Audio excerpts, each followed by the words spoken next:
अस्सलामुअलैकुम बच्चों, आज हम सीखेंगे हरूफ तहज्जी का हर्फ बे, उसकी आवाज़ और उससे बनने वाले अल्फाज। हमेशा की तरह पहले मैं पढ़ूंगी और फिर आप मेरे पीछे दोहराएंगे।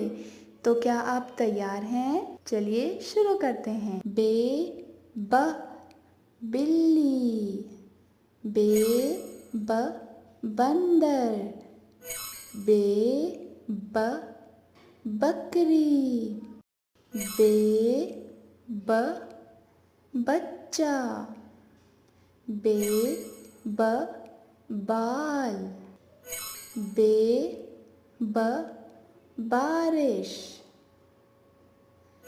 बे ब बस्ता, बे ब बर्तन,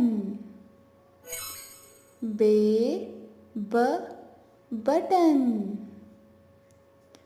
बे ब बोरी, बे ब बंदूक। अब आपकी बारी।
बहुत खूब, मिलते हैं नेक्स्ट वीडियो में।